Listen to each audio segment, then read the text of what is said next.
Welcome.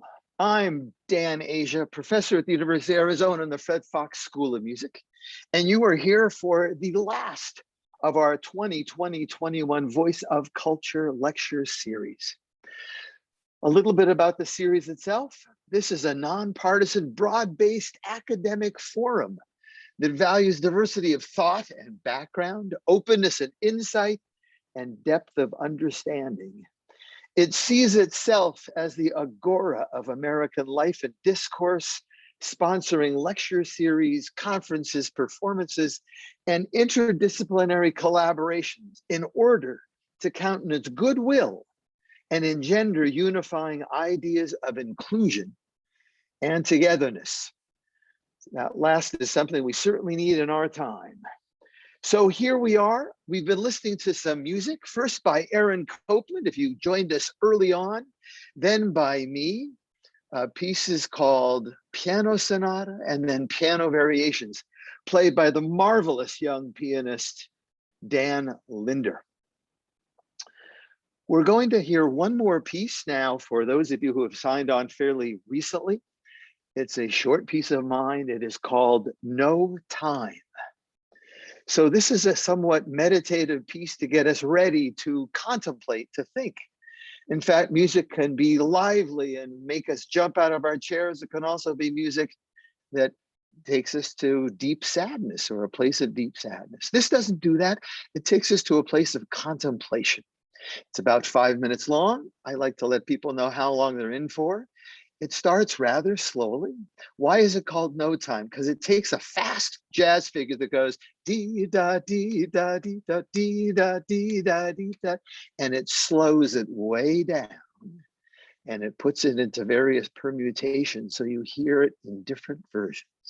So this will be No Time, a piece of mine, Dan Asia, played by the marvelous young pianist, Dan Linder.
And that was the piece, No Time, No Time.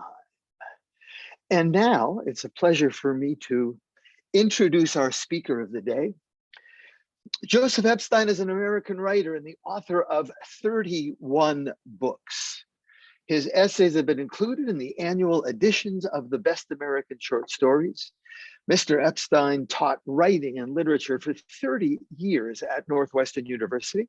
He was the editor of the American Scholar between 1974 and 1997 and was awarded the National Humanities Medal in 2003 by President George W. Bush and the National Endowment of the Humanities. Epstein also has been a regular contributor to Commentary Magazine, The New Yorker, Harper's, The New Republic, the New York Review of Books, and the National Standard. His most recent publication is called Gallimaufry, a collection of essays, reviews, and bits, which came out just last year. I have to admit that I have a personal relationship to this writer, which is I've been reading him for over 30 years, so I couldn't be more delighted that he's with us for this talk. So Joseph Epstein, take it. The discussion and his presentation is the novel. Do we really need it? Welcome, Joseph Epstein. And if we were all together, there'd be lots of applause. Thank you, Dan, for that generous introduction. It was so good. I feel I should turn off my computer now and go home and prepare for another week, you know. One small corrective, my exact title is the novel, Who Needs It? And I want to specify that that's a question mark, not an exclamation mark. Who needs it? The reason I say that is, as you know, I'm sure as a practicing composer, that in recent decades, both contemporary music and contemporary poetry have been neglected and have no longer seemed, as they should, part of the natural equipage of the cultured human being. And I fear that there's some question that the novel itself is under attack now. And in a good part, what I want to say is a defense of the novel in part. If it still needs a defense, I hope it doesn't need too bold a defense. But again, the novel, who needs it? Question mark. I want to begin with an epigraph from D.H. Lawrence from an essay of his called Why the Novel Matters. Lawrence, of course, was the author of such novels as Sons and Lovers, Women in Love, Rainbow, and others. In Why the Novel Matters, Lawrence writes, I am a man alive, and as long as I can, I intend to go on being a man alive. For this reason, I am a novelist. And being a novelist, I consider myself superior to the saint, the scientist, the philosopher, and the poet, who are all great masters of different bits of man alive, but never get the whole hog.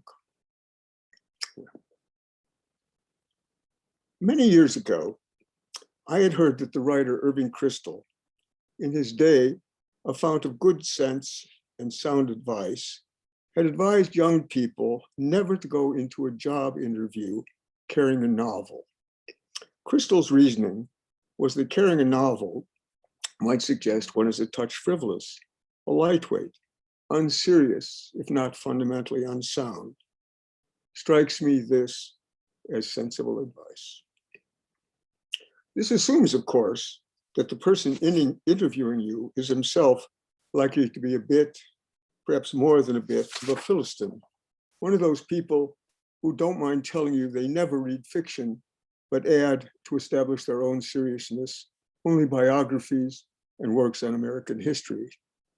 In their view, there was something a touch airy-fairy about fiction, something childish, harkening back to the day when you asked your mother to tell you a story before going to bed. Anyway, such people are likely to add, truth is stranger than fiction. Well, truth may well be stranger than fiction, but as the English novelist Frederick Raphael once noted, fiction is truer.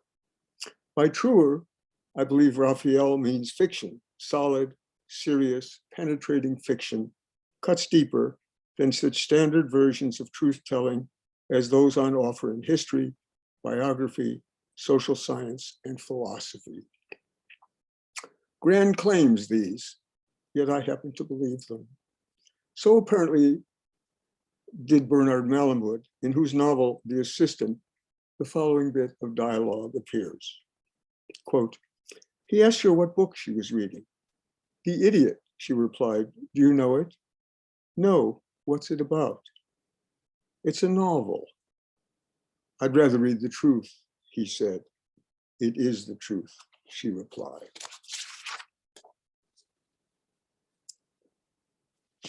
T.S. Eliot said of Henry James, perhaps the most thoughtful of all students of fiction, as well as among its most subtle practitioners, that, quote, he had a mind so fine, no idea could violate it.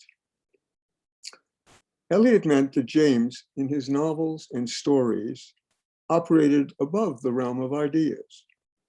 In this realm, a different kind of truth prevails, the truth, I should say, of the human heart. Marcel Proust, who in his search for lost time wrote easily the most elaborate and psychologically penetrating single work in the long history of the novel, formulates this point with his characteristic insight when he writes, quote, our intellect is not the most subtle, the most powerful, the most appropriate instrument for revealing the truth. It is life that, little by little, example by example, permits us to see that what is most important to our heart, to our mind, is learned not by reasoning, but through other agencies. Then it is that the intellect, observing their superiority, abdicates its control to them upon reason grounds and agrees to become their collaborator and lackey. Proust doesn't spell them out, but what I believe he means by these, quote, other agencies are our feelings, sentiments, instincts, promptings of conscience. Prominent among the ways that we learn what is important to our heart and mind both, little by little, example by example, is by reading superior fiction. Apart from those who insist upon a literal reading of it, the Bible itself may be viewed as a great novel, perhaps the greatest ever written, with its first part, the Old Testament, a family chronicle novel, the second part, the New Testament, a picaresque or work dominated by the adventures of a single hero.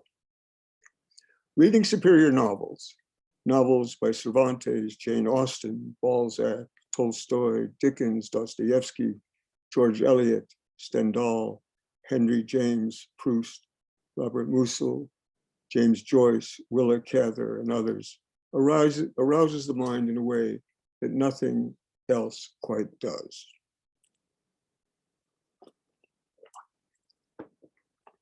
Some might argue that the great advantage that novels have over other literary forms is that one can identify with the characters in them. One does indeed often make such identifications, wishing some fictional characters good fortune, yearning for their return to the story, sympathizing with their plights. Yet Vladimir Nabokov, himself among the subtlest of modern novelists, thought that if identify one must, then the one to identify with in any novel is surely its author. What Nabokov meant was that the most sophisticated reading of a novel entails wondering why the novelist has done what he has, worrying about his manipulating his plot successfully, trying to determine how his mind works and what he is trying to tell us through his story. In other words, Nabokov was saying that the most sophisticated readers of novels put themselves in their reading in the place of the novelist, him or herself. On this point, the critic Percy Lubbock, in his The Craft of Fiction, held that, quote, there is nothing more that can usefully be said about a novel until we have fastened upon the question of its making and explored it to some purpose, close quote. By identifying with the author of a novel, we soon become acquainted with the technical aspects of the novel. Why he or she, the novelist, chose a first-person narrator, chose to dramatize certain important scenes and left out others, supplied details in some places and withheld it elsewhere, and thus can read it, the novel, more deeply and thereby be able, in Lubbock's words, clearly and accurately to understand the novel. Identifying with their authors is not the only way in which we read novels differently than we read other prose works. If one reads a biography of, say, the statesman Metternich and comes across the three goals he wished to achieve at the Congress of Vienna, one feels one needs to make a mental note about those three goals, somehow be responsible for knowing what they were and why they were significant. Characters in novels rarely have such clear-cut ambitions, goals, views. Novels are less about their characters achieving goals than about life's manifold ways of complicating their lives. In relation to their characters, the best novelists are mini-gods, instructing them and us with them that life is more complex than they, and perhaps we with them, might ever have thought. The best novels are always informing us that life is more various, richer, yes, sometimes even more bizarre than we had imagined. I don't believe that we remember the details of novels in the same way that we might remember, say, a book on the history of British philosophy or another on movie musicals. Nor are we called upon to do so. Yet odd details of novels do stay in the mind. In Tolstoy's splendid story, Father Sergius, for example, I recall how the eponymous character's finger twirled in the air before him when he chopped it off to avert sexual temptation. In one of Henry Miller's Capricorn novels, the always down at the hill Miller-like protagonist is making love standing up in a hallway to a woman when her purse falls to the floor and a coin rolls out. I made a mental note, the character informs us, to pick it up later. In Willa Cather's Death Comes for the Archbishop, I recall the soup served to the bishop by Blanchet, the priest who accompanied him on his travels in the New World of America, of which the bishop says, quote, "A soup like this is not the work of one man. It is the result of a constantly refined tradition. There are nearly 1,000 years of history in this soup, Blanchet." Memory, as I've suggested, works differently in reading fiction, even to the point of sometimes seeming scarcely to work at all. Here's a letter that touches on my point that appeared in the August 9th, 2019 issue of the London Times Literary Supplement. Sir, I enjoyed the various reviews of Iris Murdoch in your recent issue of July 12th. I have read a good many of Miss Murdoch's novels, some more than once. However, I wonder if other readers share my experience. While reading an Iris Murdoch novel, I am completely captivated, thoroughly within the world she has created. No other writer I can think of has quite this effect. Yet 2 days later, I couldn't tell you a thing about it. Enchantment? Letter signed Richard Bachman, Burlington, Ontario. Now, I share Mr. Bachman's experience, if not with the novels of Iris Murdoch, but with other novels and novelists. I am, for example, an admirer of the novels of Barbara Pym, all of which I have read with much pleasure and have even written in praise of them and their author. But if you ask me today what happens in Barbara Pym's novels, Excellent Women, or her A Glass of Blessings, I could not tell you. I have read Dostoevsky's The Idiot twice, yet all I can recall about it is that its hero, Prince Mishkin, is a saintly naif who suffers like his author, Dostoevsky, from epilepsy. I could name other authentically splendid and a few great novels I have read whose plots I can scarcely remember. He's lost the plot, Australians say about people who are demented or otherwise out of it. Ought I to feel foolish about this? Does my remembering little of what went on in these books mean that ultimately I have wasted my time all those hours of reading with nothing to show for it. I was pleased to find confirmation of my, and perhaps your own, condition in this regard in the pages of Percy Lubbock's The Craft of Fiction, where Lubbock writes, quote, "Nothing, no power will keep a book," by which he means a novel, "steady before us so that we may have time to examine its shape and design. As quickly as we read it, it melts and shifts in the memory. Even at the moment when the last page is turned, a great part of the book, its finer detail, is already vague and doubtful," close quote. Lubbock continues, quote, "A little later, after a few days or months, how much is really left of it? A cluster of impressions, some clear points emerging from a mist of uncertainty. This is all we can hope to possess, generally speaking, in the name of a book." While I can produce no hard evidence that I read many novels whose plots now escape me, I nonetheless take a certain pride in walking the streets as a man who has read all of Barbara Pym, Dostoevsky's The Idiot twice, and many other novels in which I have lost significant details of their characters' fascinating lives. How was it again that Charles Dickens' wonderful Mr. Micawber ended up? What did eventually happen to Dostoevsky's Nikolai Stavrogan in his novel, The Demons? At the close of Madame Bovary, Monsieur Homais, the hypocritical Yonville pharmacist, receives the Cross of the Legion of Honor. But how did Charles Bovary do himself in again? Somehow, I do not worry over much about having lost the plots of novels, because I am confident they have nonetheless left a rich deposit in my mind of a kind that I believe goes well beyond plot itself. This deposit is in part a considerable broadening of my experience. The broadening takes place in various realms. Now, I have read histories of the Napoleonic Wars, for example, but the genius of Leo Tolstoy in his battle sections of War and Peace has put me in those wars in ways no straight historical account, numbering casualties, discussing strategy, pointing up geopolitical significance, can ever hope to do. The Belle Epoque of late 19th century France, including much that was a great deal less than belle about it, is nowhere better on view than in Marcel Proust's In Search of Lost Time.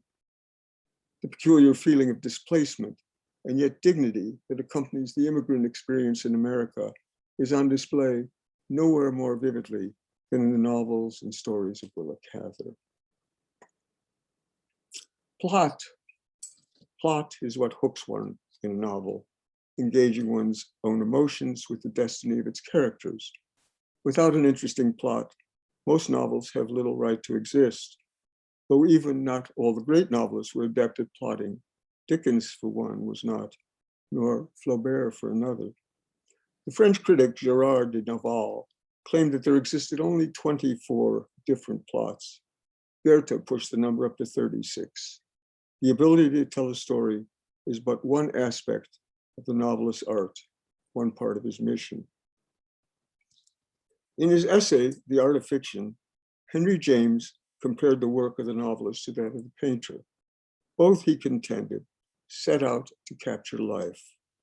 James writes, "A novel is in its broadest definition a direct impression of life. That, to begin with, constitutes its value, which is greater or less according to the intensity of its impression."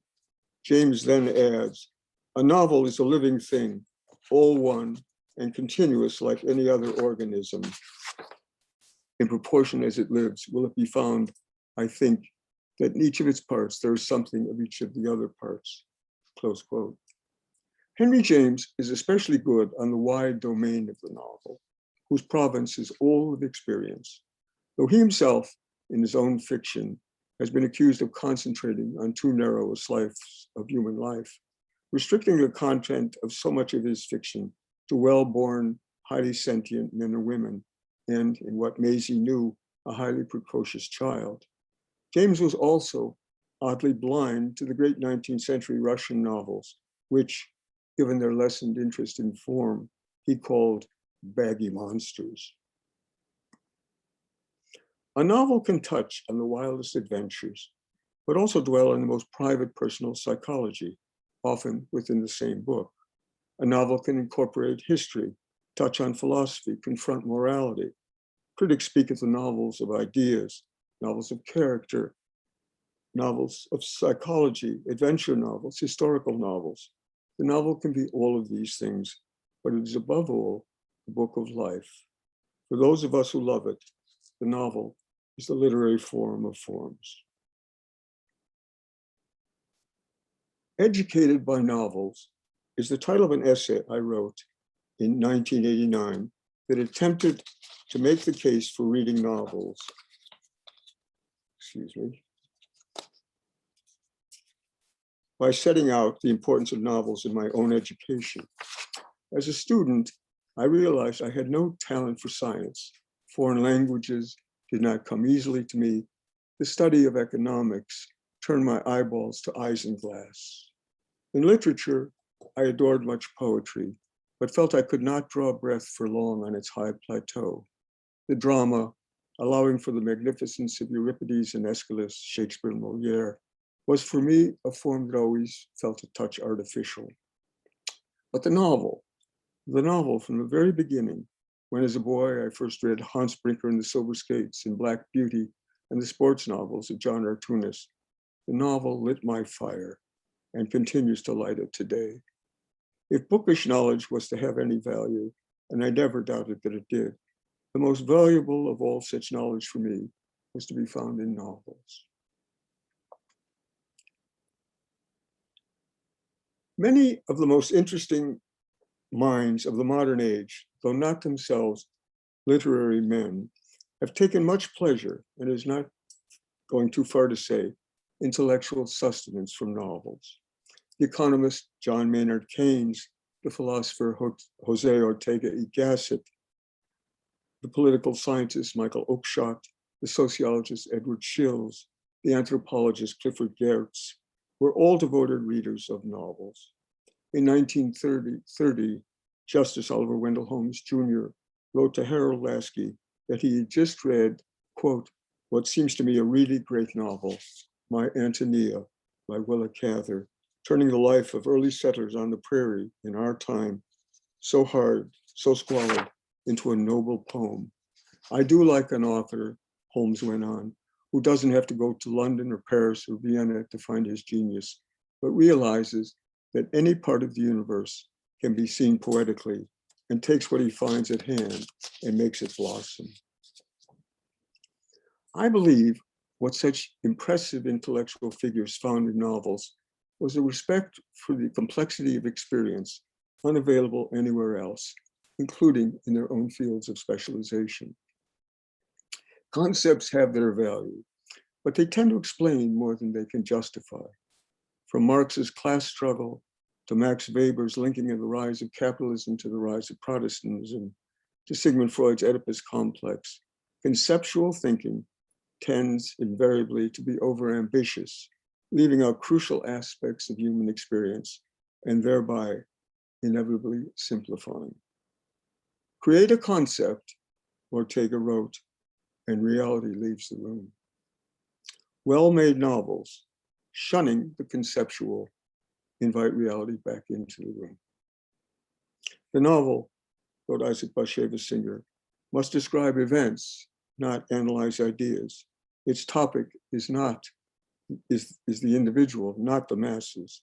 It must be an art, not pretend to be a science. Or, as the critic Desmond McCarthy put it, the novelist's job is to turn facts into ideas, not the other way around.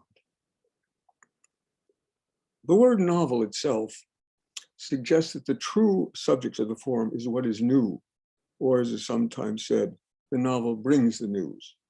What news might this be? Anthony Trollope wrote a novel with the title The Way We Live Now, which is one answer. Such a title, of course, implicitly asks the question, who exactly is we? More often than not, people read novels to learn about people like themselves, not to learn not about people like themselves, but about how other people live or have lived. aristocrats or royalty or social classes above or below one's own. Other novelists have brought us news not of how we lived, but how we shall one day live. I'm not thinking here of science fiction, for which I have never felt the least affinity, but for a notable example of Franz Kafka, whose novels anticipate the bureaucratic and even totalitarian future that was in Kafka's own day, so close at hand, and soon enough became a ghastly reality under Hitler's Nazism and Stalin's communism, closer to our own. In his book, Aspects of the Novel, E.M. Forster, after quoting a bland definition of the novel as a fiction in prose of a certain extent, adds that it is, quote, any fictitious prose work over 50,000 words. Forster also usefully distinguishes between a story and a plot, with causality being the difference. The king died and then the queen died is a story. The king died and then the queen died of grief is a plot. Forster also notes that novels can contain flat and round characters. Flat characters in novels remaining much the same throughout a novel, round characters able to surprise even themselves with the changes they undergo throughout the course of the book. Stop for a sip of water here. Now, some subjects are better novelized than others. Sex, descriptions of the act itself. I have come to think one of those others. The novels of Norman Mailer, Philip Roth, John Updike, William Styron, and other of the novelists of the past 50 or so years who wrote so heavily about sex, taking it up in an elaborately detailed way, making it absolutely central to character and plot, already begin to seem moribund. Novels difficult to read, if not nearly unreadable, because of this almost adolescent emphasis on sex. These novelists, living in the shadow of a coarse Freudianism, wrote as if sex were the main force behind human behavior, instead of what it really is, and as subsequent generations have come to view it, a mostly indoor sport yielding much pleasure. Thank goodness, I say, that Mailer, Roth, and co. did not write any of the great novels of the past. If Norman Mailer had written James's The Portrait of the Lady, Gilbert Osmond would doubtless have required oral sex of Isabel Archer. If William Styron had written George Eliot's Middlemarch, Edward Casaubon would surely have suffered ejaculato praecox. If John Updike had been the author of Willa Cather's Death Comes from the Archbishop, one of the two priests in that novel would likely have put gay moves on the other. Don't ask what Count Alexei Vronsky might have requested of Anna if Philip Roth had written Anna Karenina. With sex details added, 4 great novels would have gone directly down the tubes. In my own short stories, plots do occasionally call for characters to wind up in bed. A shy pornographer, or perhaps I am a sly pornographer, I cannot put myself, let alone my readers, through the naming of parts and then showing those parts in action. Instead, I have thought it best to allow my readers to imagine what has gone on their own. In one such story of mine, called The Count and the Princess, about the love between a Polish aristocratic emigre and a middle-aged Jewish housewife, I set the scene and then, as you will see, close the door. Quoting now from the story, he bent over to pour the tea, but his hands shook. The teapot made a great clatter against the thin china cup in the saucer. Mrs. Skolnick put her hand over his to steady it. He turned, and her eyes were only inches from his. He stood, and so did she. Her robe had come slightly open. He was about to speak when she gently covered his mouth with her hand. They embraced, and she took him by the hand into the bedroom, where they did things together that the Count even hadn't dared to dream. I leave it to you to imagine what those things were. Do novels really require sex, the actual activity, the bonking, the shagging, the mating of beasts, and the scores of other names that physical love goes by? Is what people do in the bedroom all that revealing of human character, personality, even oddity? The stories and novels of Isaac Bashevis Singer, a writer I much admire, could be sexy, but he never allowed sex to dominate his work. That is, he recognized the force of sex without needing in his novels and stories to go into details about it. In fact, the novel is at its best an instrument of discovery. What it discovers are bits of that still unsolvable and greatest of all mysteries, human nature. For any detailed description of human nature, one turns to novelists and sometimes poets. What truly moves human beings? What is the motor force of our actions, good and bad? What is behind hatred, love, loyalty, betrayal? What gives rise to our optimism, pessimism, cynicism, naivete? Is morality innate? Why do those whose actions eschew self-preservation excite our admiration? What truly constitutes good character? These and so many other large questions are behind the never-ending quest to understand that mystery of mysteries, that after millennia itself remains a mystery, human nature. The novel has worked at the answers to these questions more persistently and successfully than any other artistic form or intellectual endeavor. However, circumstances and conditions may change, the great questions surrounding human nature do not. As the Czech novelist Milan Kundera writes, quote, "The light that radiates from the great novels can never dim, for human existence is perpetually being forgotten by man, and thus the novelist's discoveries, however old they may be, will never cease to astonish us," end quote. The spirit of the novel entails questioning, complexity, dubiety about much that others consider home truths. The writing of fiction is an act of testing. I have not myself written a novel, but I've published 50 or so stories.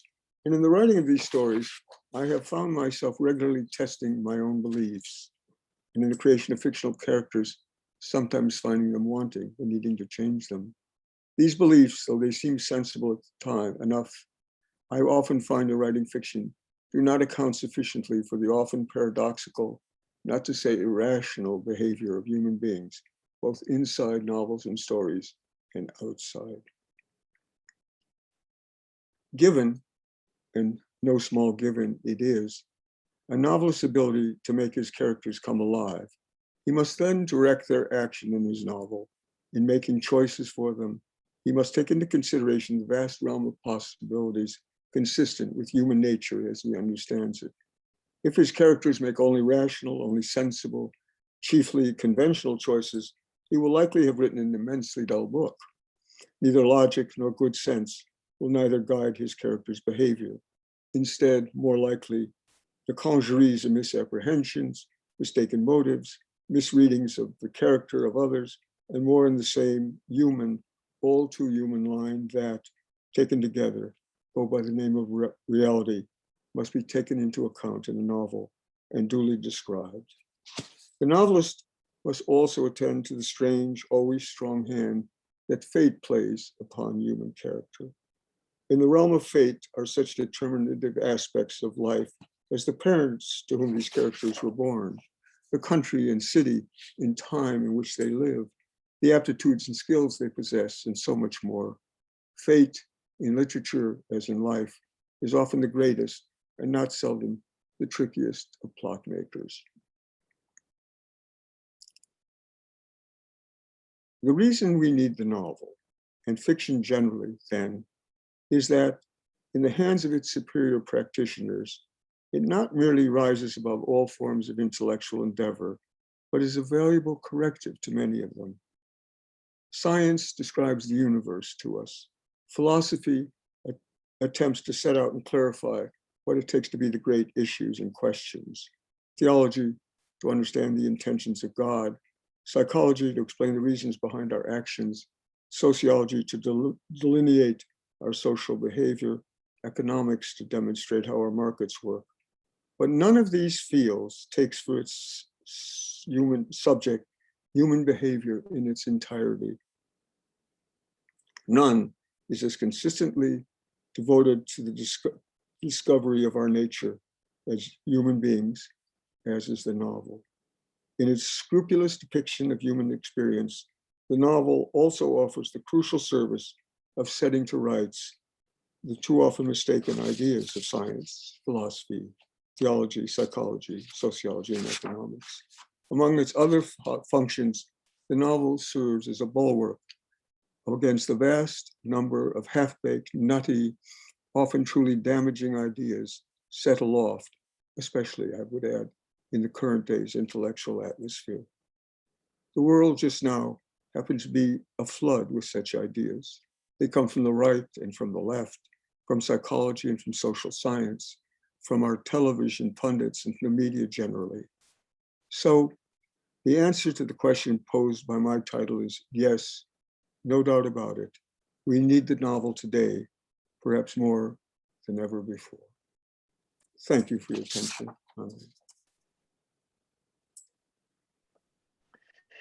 Thank you very much, Joseph. Just what I expected. I want you to know it was absolutely wonderful. So I'll simply mention to our viewers and listeners, if you have any questions, please do put them into the chat and we will find them there and pose them then for Mr. Epstein. Joseph, I'm going to start off with one that I think is led to right from your conclusion, which is 30 years ago, maybe 40 years ago, it seemed to me that the novel was central to the discussion of most intellectual life, or a lot of intellectual life. The writers that you mentioned, Mailer, Isaac Bashevis Singer, Bellow, Roth, were widely discussed.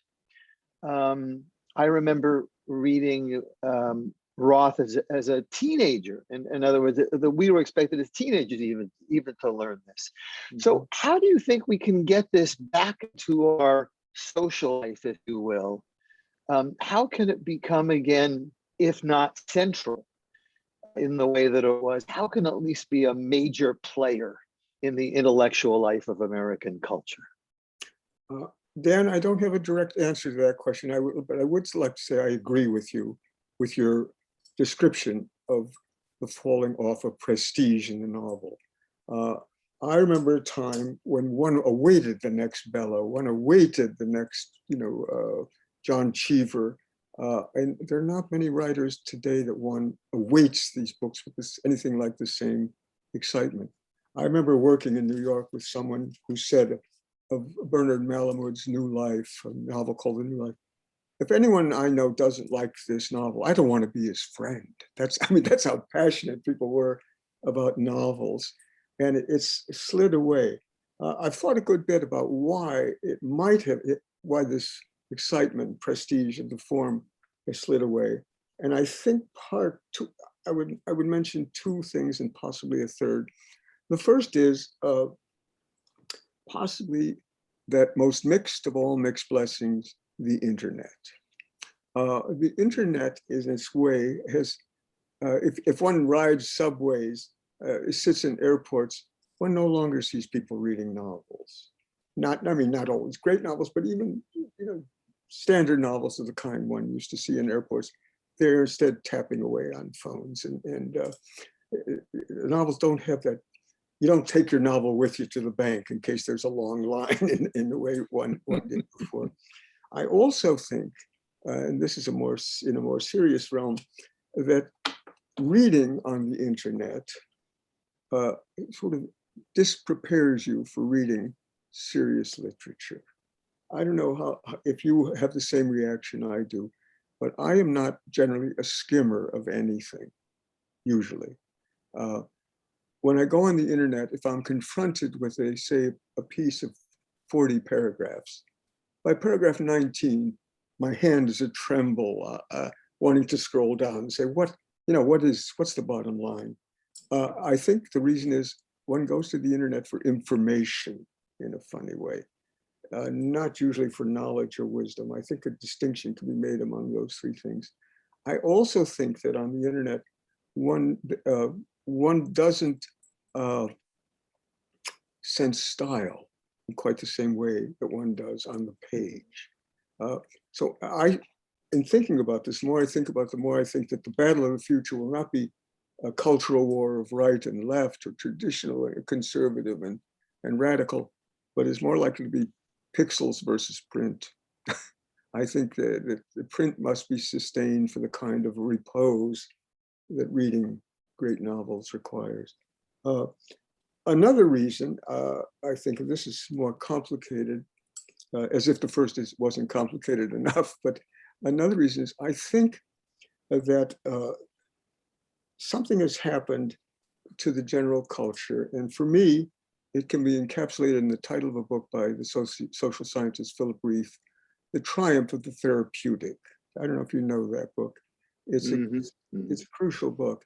And what Reith is saying is that the old measure and values and standards have been replaced by therapeutic standards. So to give you just an example from earlier in the week, at the end of the Gonzaga Baylor basketball game, the losing team cried. Grown men, great, good athletes. Only in a therapeutic age can you be allowed to cry as an athlete and hug each other and come on, sweetie. And, for a 6'7" guy who, the therapeutic is not really about character. The therapeutic is about self-esteem. It's less, it asks one question: why am I not happy enough? And the novel is about other things. The great novels are always about moral conflict. And the therapeutic doesn't quite recognize that. There's no moral conflict that can't be pushed aside. So I think this too works against it. And finally, although we haven't seen this directly yet, it may be that political correctness will work against the novel in the following way. If I were to write a novel, you or I were to write a novel, say, about a Black character, and the character was complex, but somehow was not sufficiently grand, heroic, would we be allowed to do so? Would the critics of the novel say, where does Asia get off writing about a Black hero? What does he know? Whereas in an earlier day, the assumption was the novelist could write about anything, men about women, women about men. And of course, the best novelists, I think, are thoroughly androgynous. If you were reading Willa Cather, My Antonia, you wouldn't know, and you didn't know the author, you wouldn't know if it's a man or a woman. And I think in certain parts of Anna Karenina, the same could be said. So that's another, there are a lot of enemies of the novel in subtle ways that concern me. But how we bring it back, I don't quite know. The fortunate thing is that there's such a repository of great fiction in the past that one is never going to be out of novels to read. Nevertheless, one hates to think of a important form on the decline. That's the longest non-answer you've had, I expect. No, but there aren't clear answers to many of these. And I would dare say that many of the novels that you've just mentioned don't give clear answers to how to live life. They talk about lives as they were lived. So let me go back a little bit. I'm going to get really simple with you here. So let's just deal with the categories of truth, beauty, and goodness. Yes. You started off with truth with your beginning conversations. Do you think the novel, in essence, also covers all of those areas which have governed mankind's or humankind's discussion and conversation since the beginning of our consciousness, of trying to understand the relationship of these categories? Truth, I think, has always been central and more often played through moral conflicts. Beauty is more complicated. It brings me to the question of style. I think that a friend of mine, a late friend, Hilton Kramer, once said, there are novelists who rely on irony and style and those who don't. And those who don't are probably better. It's an interesting question. I think style, although it's a great preservative of writing and literature, I think it's not sufficient to float great novels. You have examples, I don't know if you've read much of Theodore Dreiser, but Theodore Dreiser may have been the worst writer, sentence by sentence, going. And yet his novels, 100 years later, still hold you. They still are powerful because somehow, coarse and crude man that he was, he knew about craving, he knew about desire, he knew about humiliation, and he was much richer in that than knowing, how to write beautiful sentences. And this comes from someone who loves beautiful sentences, let me quickly say, and beautiful passages. So I'm going to take you just a tiny bit off topic. Your most recent book and the one that I read previous to this one are a collection of essays. And you go all over the place from boxing to Gibbon's history. So the question is how do you find the time to read all that you read? You just said you don't skim. And how do you find the time to write all the words that you write? Well, it's interesting. I myself think of myself as slothful.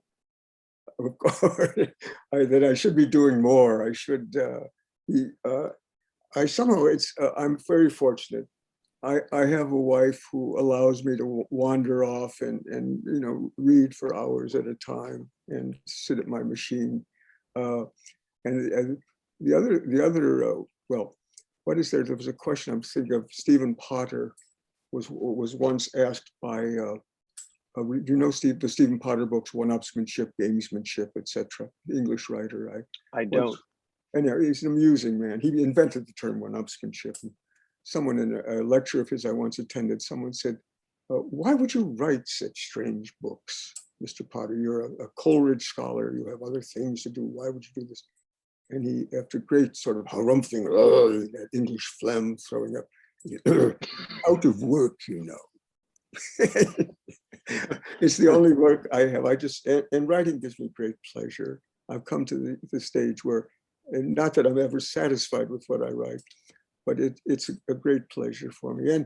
And as for all these subjects, I mean, I'm the true amateur, which the old definition of amateur was lover of what one does.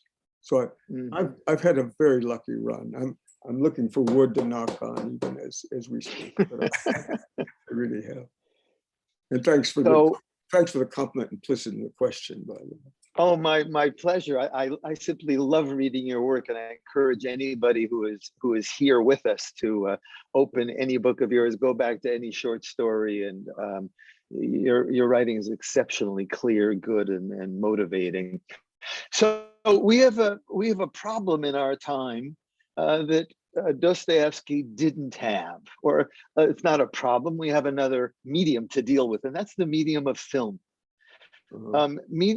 Film seems to me in some way to have taken over among what we formerly might have called the intelligentsia as the medium about which they most wish to discuss, and that books, novels, have somehow been pushed away by film. Do you have any comment on that, on viability of film as a method of communication in relationship to the novel? Can it do what the novel does? I mean, I'm thinking of someone, for example, like Terry Teachout, who reviews plays for the Wall Street Journal and is also a big-time movie lover, because he says, look, this is another medium in which one can approach both sound and action in the way that the novel doesn't do, but that the play can, as a matter of fact. That the play, like music, has a beginning, a middle, and an end, and it happens over time, as a film does. Any comment on that matter for us now? Well, of course, there have been a number of great films. There's no question.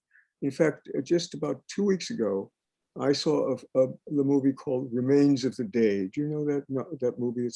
It's about Mhm. it's a kind of version of Upstairs, Downstairs. It's about a butler played by Anthony Hopkins and a Mm, housekeeper in a great mansion played by Emma Thompson. And sure. it is so close to the novel, which is a novel by Ishiguro, uh, already a Japanese man writing about an English, upper class household. I mean, that is in itself a small and sweet marvel. And it seemed very close. Uh, but novels, I mean, movies give great pleasure, but I think that there is the tendency to overestimate them. Uh, I've always been impressed by somebody who not no relation, the Epstein brothers, Philip and Julius, who wrote Casablanca. Uh, Somebody came to Julius, Philip had died in his 40s, and said, Casablanca, what a work of art. What an extraordinary work of art, Mr. Epstein. Don't you think? And he said in the good old Jewish Hollywood fashion, yeah, it's a pretty slick piece of crap. He said, it's a movie. Come on, don't. Mhm, mhm, uh, mhm. Not that there are movies that don't move one. And I must say, I find, I don't know if it's true of you, and I'm older than you, but I've lost my movie going instinct. I still watch Turner Classic Movies. I watch most of my movies on television now. There was a time when movies were so much a part of cultural life that one just went to the movies every Saturday after. As a kid, we would go to a double feature and not even ask what was playing. And I don't seem to remember ever leaving unsatisfied, and I think that's changed too in the movies. Of course, the last year has been murderous for the movies, as we know. Yes, yes. So it may be somewhat Whether, let me go back. indel. I'm sorry, let me just Go go back. ahead. Whether there was a time too at the end of my teaching career when people would say of the generation, they're a visual generation. Uh, Mhm, mhm. they mostly wanted to visualize things, and so show movies and things of that kind. Um, I think that would be a shame if that were the case, because I think reading still provides this certain tremendous power. Is that why you would say we now need the novel more than ever? Because it forces us to really think, to slow down, to absorb, Yeah, contemplate in a more multidimensional level than a film allows. I would say so. I mean, I think film can do that job partially too. But I think of all the ideas. I was thinking, somehow my talk is sexier than I wished it had been. But here's an idea that seems to me somebody ought to take to a small novel and and destroy. The idea of sexual addiction. Is that, if that isn't an insane idea, I don't know any at all. So that one, rapes, kills 6 women. Oh, I'm a sex addict. That's by the way, the Mm, triumph of the therapeutic. Now, mhm, that needs to be put away. I was thinking of just bad ideas. I think it's now in the mhm, Merck manual as a standard, when in fact every male knows that between the ages of 15 and 35, every male is a sex addict. I won't speak for mhm, women. But ideas like that float up. And it would be nice if there were satirical books to knock them down and clear the mhm. ground of them. But there's a lot of it going around, as they say. I'm going to ask an almost impossible question. Ah, In other words, somebody were to ask me, so look, I really want to get into this classical music stuff. I don't know ah, anything about it. Which mm, piece should I listen to? Okay, I might say Beethoven 5 because it's mhm, because of its power, its emotional range. mhm, Um, if some young person is listening right now, who's 18 or 19, and in the course of their education, they haven't read a lot of quote serious literature that you're talking about, what book would you recommend to lead them into this new terrain, into this wide and exciting domain of intellectual and artistic thought? ah. I think if I could That's cheat a little and name 2, I think I would name be my guest. Well, I think I would start with the collected stories of Tolstoy. Instead of saying War and Peace because it's exhausting, a book of 900 Yeah. and I would also, I think, say My Antonia by Willa Cather, who's a novelist I've come to admire more and more. In fact, this is a radical view, I suspect, but I think Willa Cather is a much more important novelist than Ernest Hemingway or F. Scott Fitzgerald. I think she had a greater subject and she handled it with much more power and delicacy. And she's the greater artist. Mm-hmm. Mm-hmm. Wonderful. Let me just see. Maybe we'll have time for one more.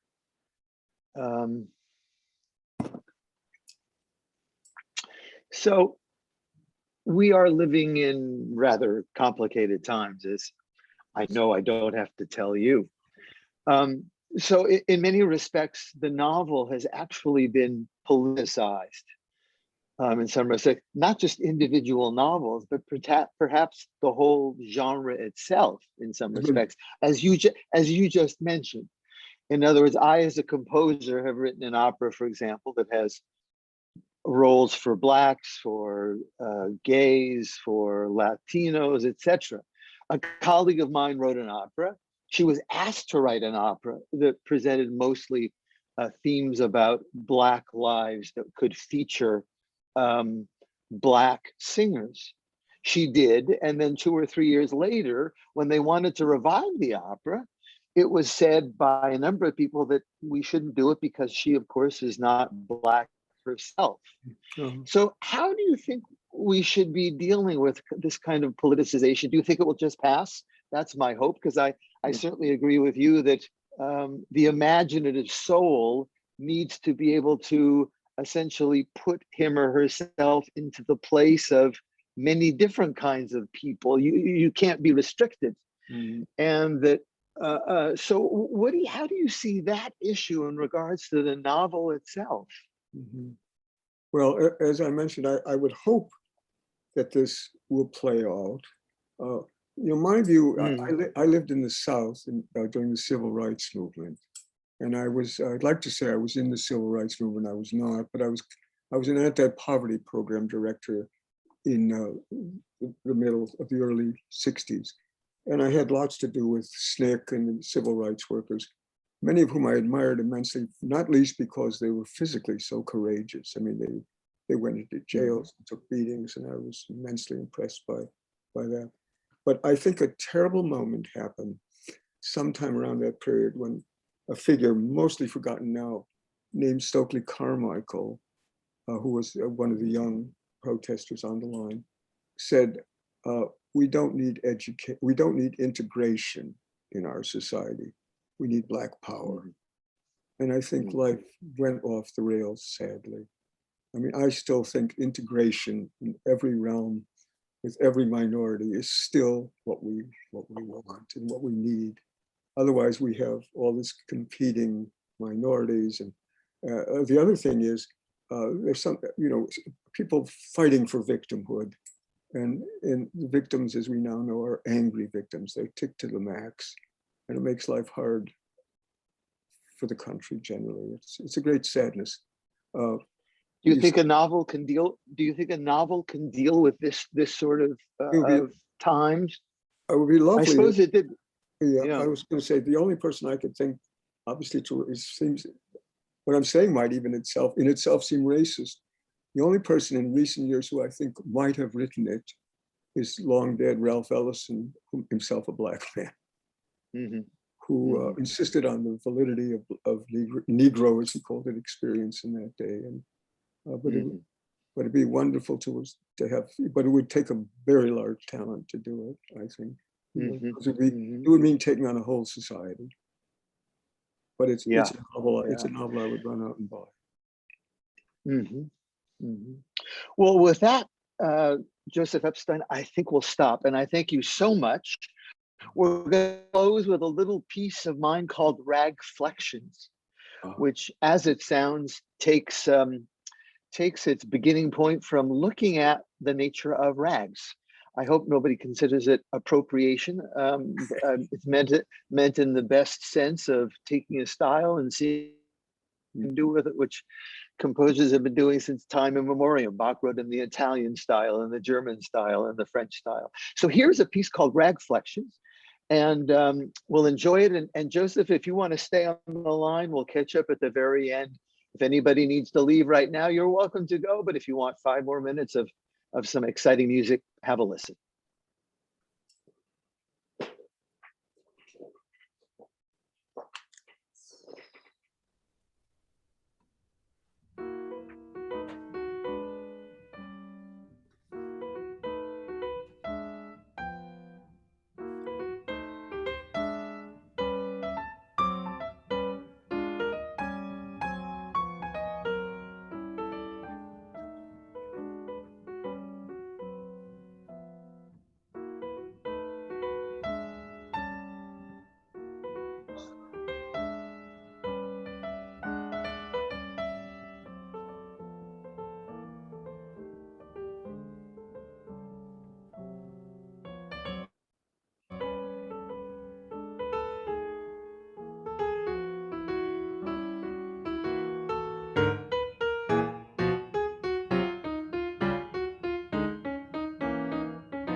Excuse me?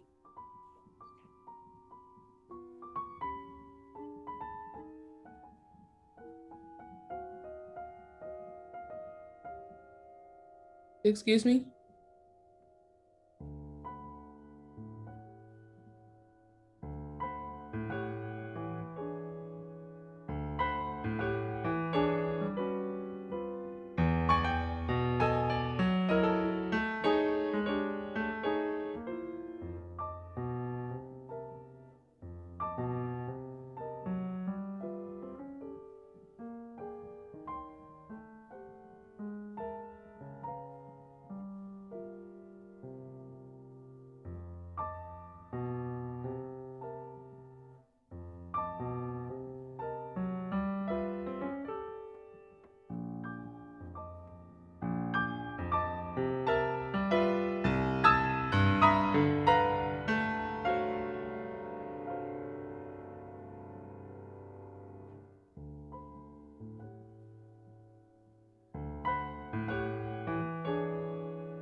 Now, is Joseph still on? Dan, Yes, Joseph. piano music is just wonderful. Your piano music is just the no time put me in the mood, as they say.